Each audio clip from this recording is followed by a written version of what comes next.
of the American Association of Physicians of Indian Origin, New York City Metro, the National AAPI, and the New York County Medical Society, thank you. I'm just going to say a few words about you. How about you sit down? That's great. Okay, so we know that Padma is an Emmy-nominated international superstar. She's an actress, she's a food expert, she's a model, she's an award-winning author, and a mother to a beautiful daughter.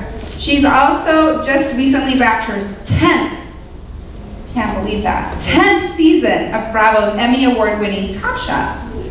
Right. In 2009. With all of these busy things going on, in 2009, she took it up amongst herself to co-found a very important medical organization called the Endometriosis Foundation of America, with world-renowned advanced gynecological surgeon Tamir Second. After her personal journey and raising awareness, she launched the first interdisciplinary research facility in the country for gynopathology. It's a joint project between Harvard Medical School and MIT, where she gave the keynote address at the center's opening in December 2009. Padma has recently been recognized on the floor for the New York State Senate, where she succeeded in passing a bill related to teen health initiatives. Raise your hands, everyone, because that's why we're all here. To put a little karma back into the world. In addition, she's a savvy businesswoman, owns multiple companies, debuts her home decor line, the Padma Collection, which was released in fall at Bloomingdale's, which has home and tableware. She also has Easy Exotic, which is a collection of culinary products and natural spices, blends, fine teas, and she has her own fine jewelry collection, which is sold at many stores. She's also an established food expert herself, having written 2 successful cookbooks and hosted been on cooking shows herself. For the Food Network, Lakshmi hosted Padma's Passport, where she cooked diverse cuisine from around the world. And she also hosted Planet Food, a documentary series broadcasted on the Food Network. Today, however, she's in the role of a medical ambassador, raising awareness of endometriosis. So at this time, I would like everyone to put their hands together and kindly welcome Ms. Padma Lakshmi.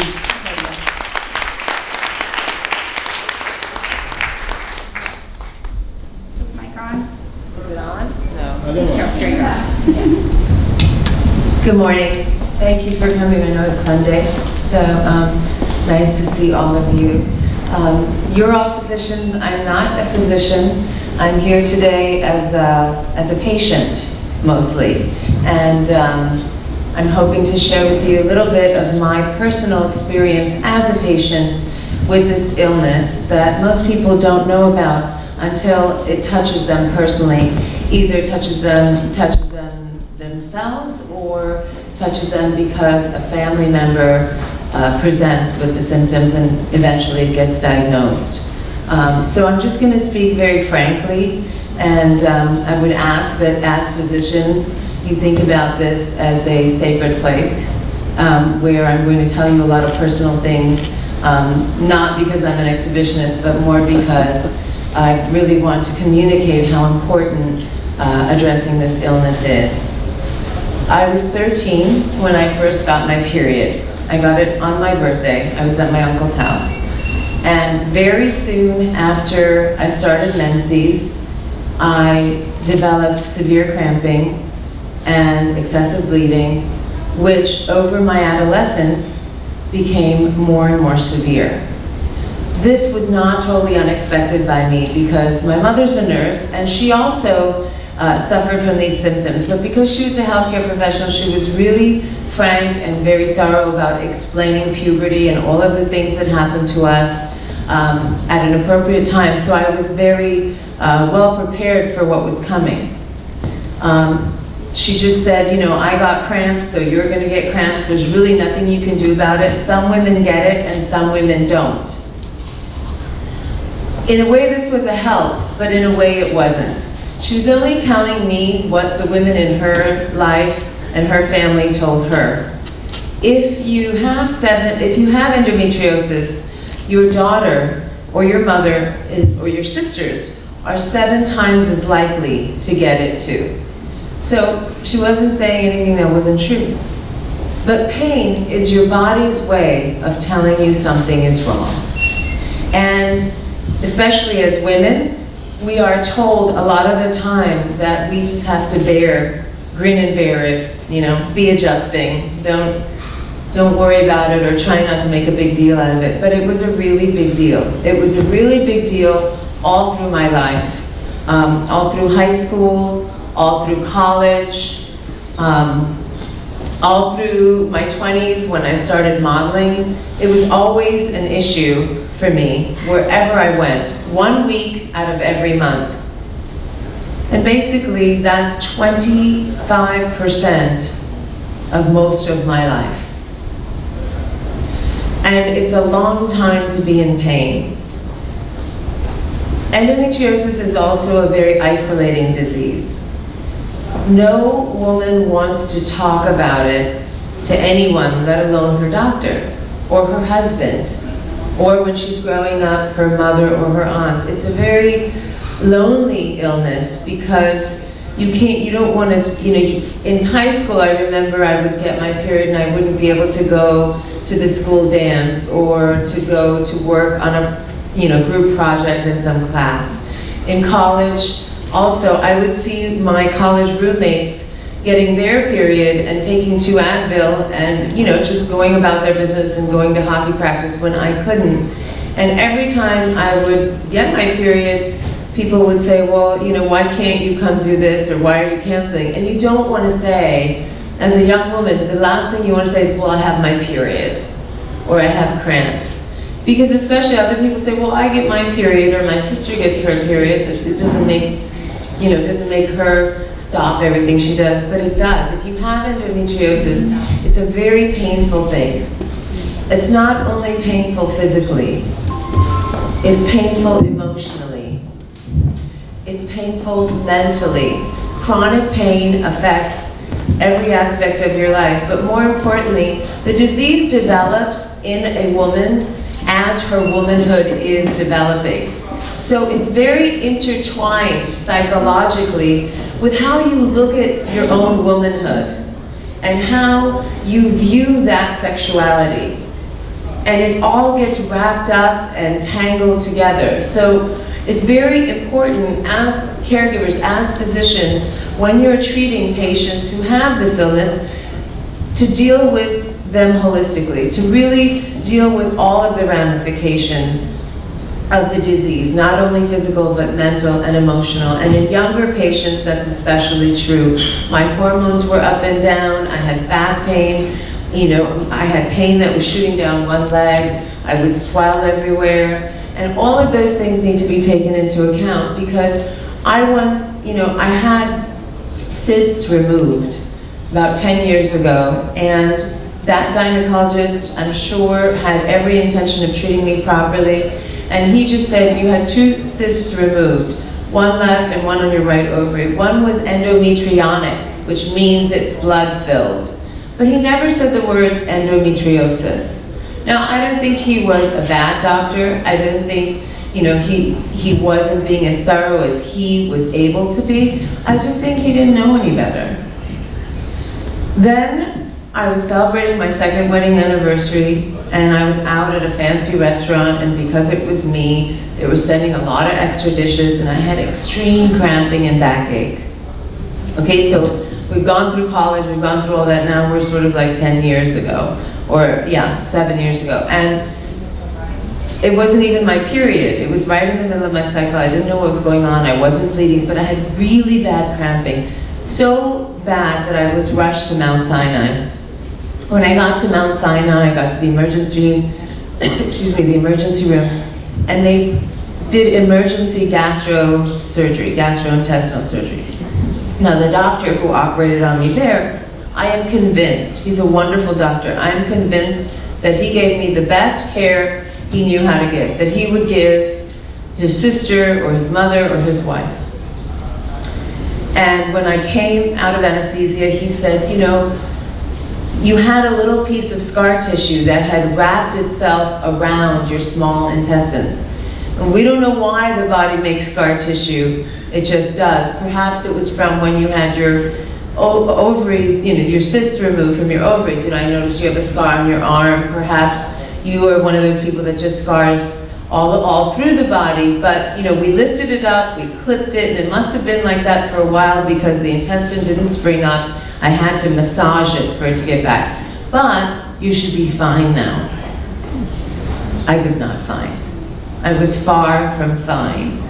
That little tissue that he was calling scar tissue is not scar tissue. It is not scar tissue. It's a gland, it grows, it presents and has hormones. With the levels of your hormones, it goes up and down. It is different. That was just the tip of the iceberg. One of the things we as a foundation want to sensitize all physicians to, not only gynecological surgeons or physicians, anybody working in the body cavity, is to the possibility that when a woman comes to you with diverticulitis, with backache, with all these other symptoms that they present, perhaps you look into the fact that it may be endometriosis. Because endometriosis affects 10% of all women. We believe at least 176 to 190 million women suffer from this disease. Much of them really in silence. Because in my mother's generation, there was nothing you could do about it. My mother had her appendix out, and we now think that it was because of endometriosis. If it got really bad, they would just give you a hysterectomy. Now with laparoscopy and other research and technological advances, if you catch endometriosis early in a patient, mostly it's a laparoscopic procedure. Mostly it's an outpatient procedure. So I got that second surgery. I was told I would be fine. And then the next October of 2006, I suddenly started bleeding. Again, in the middle of my cycle, I was at a photo shoot, and I just started bleeding, and I didn't know why. And I called my GP doctor, and he said, you're always taking lots of pain medication, and you're always suffering from your period. I want you to see a specialist. Now, mind you, I have great health insurance. I've always lived either in Los Angeles or New York or London. I have physicians in my family. My mother's a registered nurse. I had access to the best medical care, and I went on regular gynecological checkups. I was never diagnosed until I went to see Dr. Sechkin. And I'll never forget that day because I was all dressed up and I had some dinner to go through, and I had been on the Today Show that morning, and I kind of ran in his office and I said, okay, I have 45 minutes and then I have to go to this dinner. And he examined me with his nurse. He asked to do another exam, a rectal exam, which I'd never had in my life, so that wasn't very good news to me. And I said yes, and he did that exam, and he said, okay, Miss Lakshmi, please get dressed, and I'll see you in my office. I'd like to talk to you. And we had already talked before he examined me. He had asked me a bunch of questions, which I had answered, and filled out all these forms, and I said, well, is it gonna take long? Because I really have to go. And he said, yeah, it's gonna take long. You should please sit down in my office and get comfortable. And then he came into his office, he shut the door, and he said, I believe you when you think you are telling the truth about your life and answering all the questions that I asked you before I examined you. I believe you're telling the truth only because you walked into my office through those doors on your own 2 feet. But what I see of your anatomy does not correspond to the answers you gave me. Because scientifically, there's no reason why you shouldn't be lying on the sidewalk crying in pain. I said, Ms. Lakshmi, I think you've been in pain so long that you've just sublimated your pain. And you've just found a way to function somehow by blocking it out. And what you call numbness, I call survival. And he said, I think you answered question 3. I think you probably want that to be the answer, but I think you have pain doing this. I think you maybe have some distress doing that. I would like to ask you some further questions. I want you to take them home and really think about them. And Ms. Lakshmi, you have stage 4 endometriosis. And we need to operate. And I said, well, when can we do that? And he said, as soon as you're able. He said, it'll probably be an hour to an hour and a half surgery. You might stay overnight in the hospital. We'll try to send you home that night, if not the next day. You'll be in bed all weekend. You'll be back to work at your desk and at the gym within 1 week. I said, okay. I scheduled the surgery for the day before Thanksgiving so that nobody would know I was gone. Because I didn't want to tell anybody. My family was there, they knew, so they came. And it was one of those really surreal moments. I woke up to the sound of my relatives watching a Top Chef marathon, because it was Thanksgiving, and the room smelled like upma, like curry, because they had all brought in food and they were munching on it. And I woke up and the doctor came in to see me, and the surgery took 4.5 hours. And I wound up staying in the hospital 5 days. And I wound up being bedridden pretty much from Thanksgiving until February 1st. And when you have that many weeks to stare at a white ceiling over your head, you look at your life a lot differently. You really just go back, especially as a woman, when I was in my late 30s and I hadn't had a child, and you really start to reprioritize your life in a lot of ways.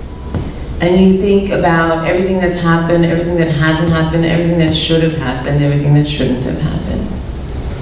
And of course they cleaned out the physical aspects of the disease, and it took 2 more surgeries subsequently to really do that. But they cannot clean out the trauma. You really have to work on that. And so, after a while, I was happy that I finally got to Dr. Sachkin, but I started to become really angry.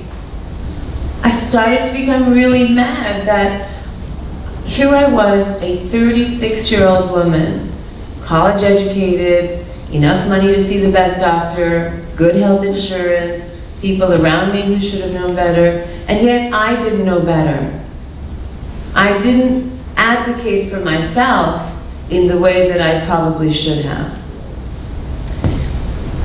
And, Dr. Sachkin did 2 more surgeries, and over the course of those next 18 to 20 months, Dr. Sachkin kept asking me to speak to other young women who were frightened of having the surgery, because other doctors had told them, well, you can take Lupron and go into mini menopause, and that's of course really fun. Or you can take birth control pills and control it. As a foundation, we recommend excision surgery. We believe that those medications can be useful in determining the severity of the disease. Every patient is different. But we believe in excision surgery, not burning the tissue, excising it so that we can study it. Not only so researchers and health professionals can study it, but so we can get data for the younger generation or the early stages of the disease. There's not a lot of research on the early stages of endometriosis because most women get diagnosed a decade to 12 and 15 years later than they should. And so that's how I formed the EFA. We started the EFA in April of 2009. And I started it out of frustration. I started it out of not wanting any other young woman to go through what I had gone through. Imagine all those weeks of all those months of all those years that I could have been working, been studying, been with family, been with friends, done all of the things that a young person should do. And we have 3 prongs at the EFA that we work on. One is research, and that's how, to that end, we've opened this center at MIT. We have outreach, which is just basically getting the word out. We have a poster that we've made at the EFA. We'd be happy to send you one for your office, for your gym, bathroom, anywhere you feel that you can get that poster up, so that if a young girl presents, or doesn't, you don't even know, but she reads those 5 symptoms, she can be sensitized to that disease. And education, that's probably the most important.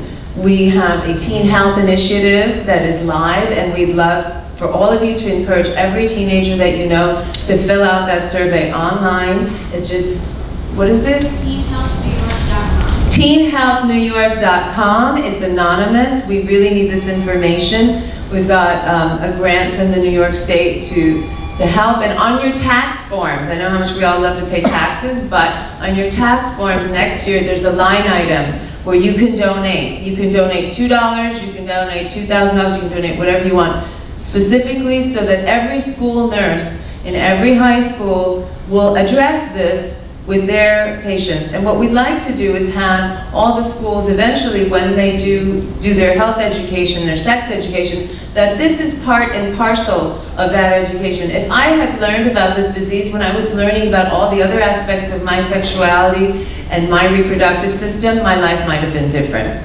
And we believe that both young girls and young boys should learn about this. Because you never know if a young brother has an older sister who's in bed. Wouldn't that be great if he said, Mom, I learned about this thing, maybe you should check it out. We don't consider this a woman's illness. We consider it a family issue. Because when a woman suffers, everyone in her life suffers. Her children, her husband, her colleagues, her parents. So we really encourage this to be looked at as a family issue.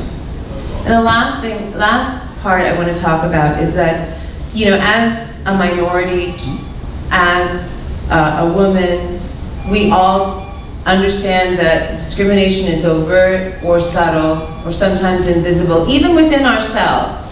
You know, we have to examine ourselves too. In starting the foundation, we run a medical conference, which I would love to invite all of you to. It's usually in the spring, in March or April. And that's for physicians and anyone else in that field, not only in gynecology, but any physician or researcher. And we run a nurses conference in the fall, which we give CME credits for. But one thing that I've learned in talking to a lot of physicians who are in this field, they tell me that their hospitals themselves sometimes discriminate against anybody providing care for women. So it was very interesting, like they say, oh, the orthopedic surgeons and the urologists, they get everything they need, they get all the help.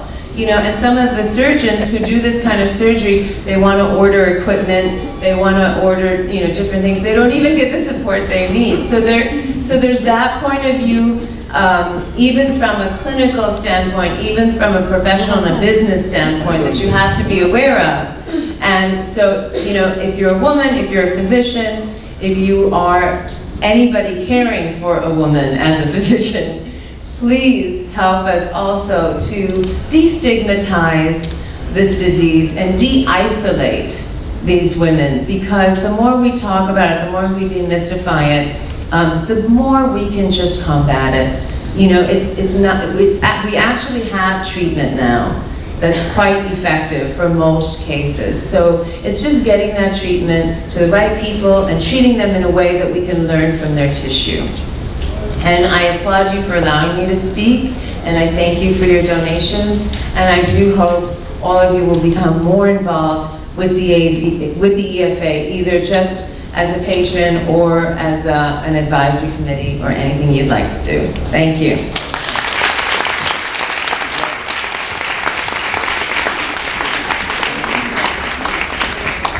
All right, we're gonna do 5 minutes of Q&A, is that all right? And I know that we're running a little standard Indian time here, and we have the wonderful parade that's going to be happening behind us to celebrate India Day. Oh, really? Yeah.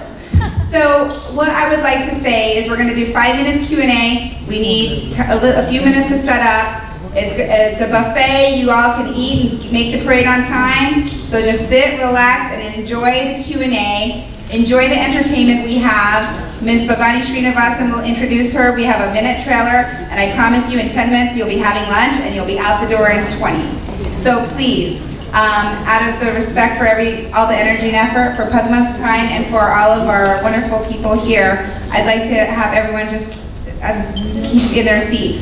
And then last but not least, all the volunteers, the Executive Council of AAPI New York City Metro, and everyone with the red dot who didn't get in the first picture, please, right 2 minutes before Q&A, meet us in the back. Because Padma is moving today. And I just want to really thank you for coming. To know that, but. Oh, I'm so sorry. I'm so sorry. But I wanted to thank you for your time. All right.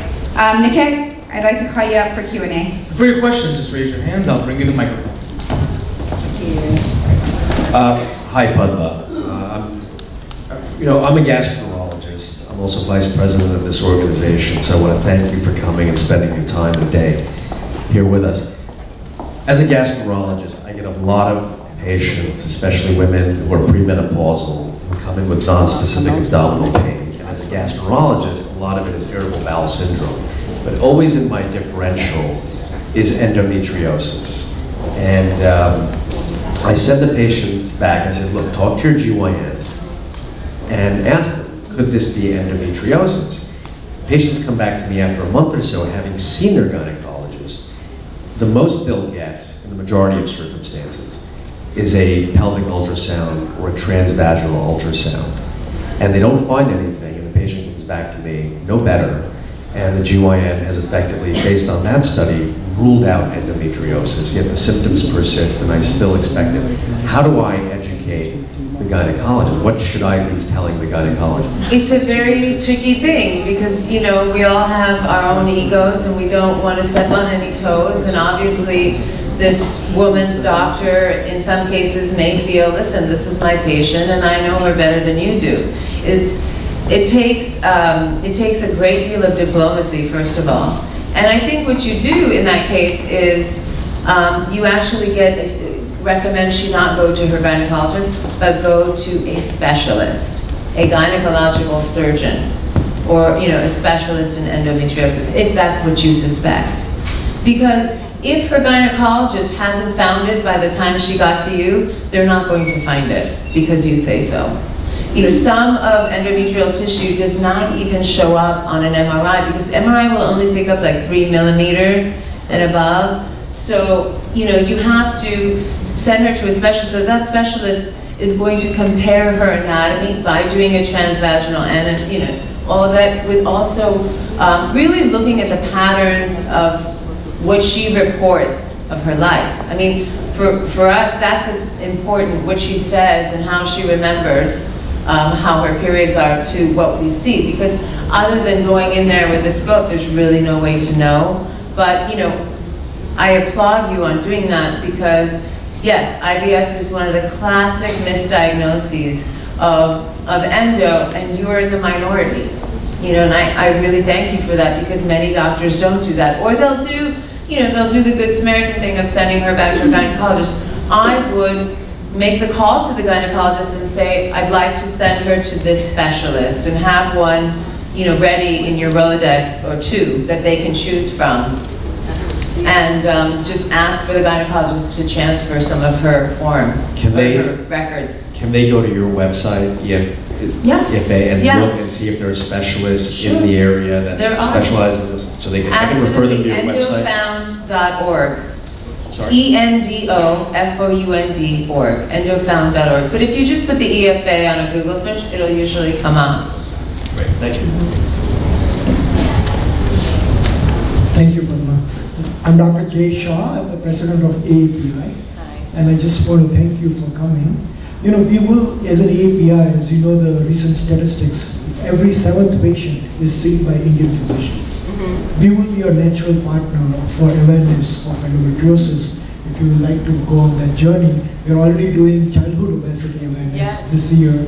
And that's our mission this year, but we definitely can partner with Endometriosis Foundation. Especially the teen health. Thank you so much. Thank you, that's what I'm here for. Thank you so much. My name is Dr. Karita Gupta. I'm a pain management physician. I'm part of this organization as well, as Dr. Shah mentioned. My question to you from a pain management perspective is that as a patient, what can you provide us? And, in the field of pain, endometriosis is one of the biggest, pain is one of the biggest symptoms. What have you found to be the most effective for you, as well from an alternative, traditional medicine? Your thoughts? Yeah, the pain management part of it is very difficult and layered because, of course, my pain is not the same as your pain. For me, I was taking a lot of pain meds, from Tylenol 3 to Vicodin to Naproxen to Anaprox. I know all the brand names of all the pain medicines in all of the countries that I lived, in Italy, in France. I can tell you them all. I mean, now it's probably changed also, but the thing is, for me, it was very difficult because my body cannot support the codeine too long, so after 24 or 48 hours, I would get incredible nausea, and I kind of had to choose, like, which is the worst symptom. I used heating pads, I used a lot of teas, I took evening of primrose oil supplements, I did hypnosis, I did gentle massage, I did vigorous massage, and I just kept going through my laundry list of trying different things. And it's not easy. I mean, I sort of alternated medicine. So I would take like the Tylenol 3, and then I would take 3 ibuprofens in the middle of that.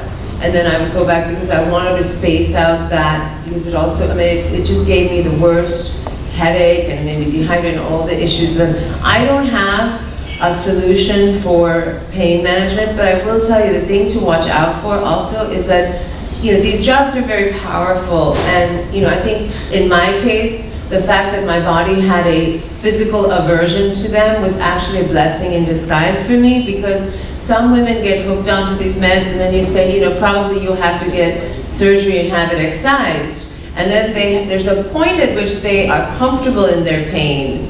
That's why I talk about the psychological ramifications too, because then they're scared of being well. They've been sick so long, they don't know how it's going to be. And I think the thing to remember also is that endometriosis is one of the leading causes of infertility. I had a girlfriend who works with me, and so was very aware of everything I was doing at the foundation, actually booked my speaking engagements for me, and she was trying to get pregnant. She was a woman in her early 40s, trying to get pregnant, did so many IVF, did so many things, and I kept telling her, maybe you have endo, because I remember you used to always have diverticulitis, maybe you have endo. She would say, no, my doctor told me not to, my fertility specialist, I don't have it. I said, I think you have it. And a lot of fertility experts do not want to explore thoroughly the endo angle because it's not profitable. It's very layered thing, so you have to be careful. I wish I had a better solution for pain control. I really don't. It's very hard, and you have to really get to know your patients and kind of have a sixth sense about how to navigate with them and their family through that labyrinth, because it's a very difficult and tricky thing. Padma, I'm Devyani Kobragri. I'm the Deputy Consul General of India in New York. I really empathize with what you have said, because I've seen my sister go through polycystic ovaries and endometriosis and tons of IVFs. And so is my sister-in-law, she has endometriosis. And they've all been diagnosed so late in life with it. Yeah. And this is what as a doctor too, I don't understand. And in India, we keep giving them oral contraceptives. And people don't want to go in for surgery. And I would imagine that this is how it is in the Indian community, even here. And I keep going to a lot of Indian functions, Indian organizations, and so on. And I would be very happy to work with you and spread that awareness in the Indian American community over here. And I would also ask you if you would like to do something in India on endometriosis. I would love that. Yeah. Maybe I'll get in touch with you later. Yeah, Jamie Mulberger is somewhere there, and so she can get all your cards, and we'll make sure she's from the foundation. One thing I want to say about the pills versus the excision is that, if you're a layperson or you're a patient, or even me, before I went through this journey, some doctors will say, oh, you don't need surgery, you don't need to go that drastic, you can just take these birth control pills. you know, it's easier. A lot of doctors are scared of doing this surgery or sending them to the right person because it's very tricky. But for me, it's logical that, you know, medicine is there to assist you to solve a problem, but to chronically, over the long term, introduce hormones into a woman's system, to me, that's much more dangerous than having anesthesia and cutting out the problem. I don't believe that you should mess with the hormones, if at all possible, and let the body try to regulate itself. You know, also, I was aware of this. You know, I was a model for many years, and I was on the mini pill for most of my 20s. You guys know a lot about my gynecological history now, which is why I want you to just be discreet with it. But, you know, like, I used to get pregnancy spots everywhere. You know, I don't tan evenly, so I used to get, you know, the hyperpigmentation here and, you know, here and stuff. So, you know, what we think of, you really have to explain to the patient, you have to understand yourself and then explain to the patient that, you know, temporarily we can see how well your system responds, how well the disease and the symptoms of the disease respond to hormones. But over the long term, it's not good. And it's not just Indian women or Indian families. Nobody wants to get surgery. Nobody, especially there. You know, I went through the operation, I had another operation, I was moving out of my house, I was getting divorced, it was a very lonely time, and I was 37, and you know, I was sitting there in this hotel room with all these boxes, you know, all the like trinkets of my life in different boxes, and you know, I was staring down the barrel of my 40th birthday, alone, I hadn't had children, and Dr. Sechkin said, let's go and freeze your eggs. Which is the one thing, if you have a woman patient and she can afford it, we're all so busy with our career, we're taking longer to get married. The best piece of advice I wish somebody had given me when I was in my late 20s or early 30s is to freeze my eggs. So I went through the whole process of, you know, when you freeze your eggs and you go to a fertility specialist, the first thing they do is they take a battery of very expensive tests, which a lot of insurance companies don't cover.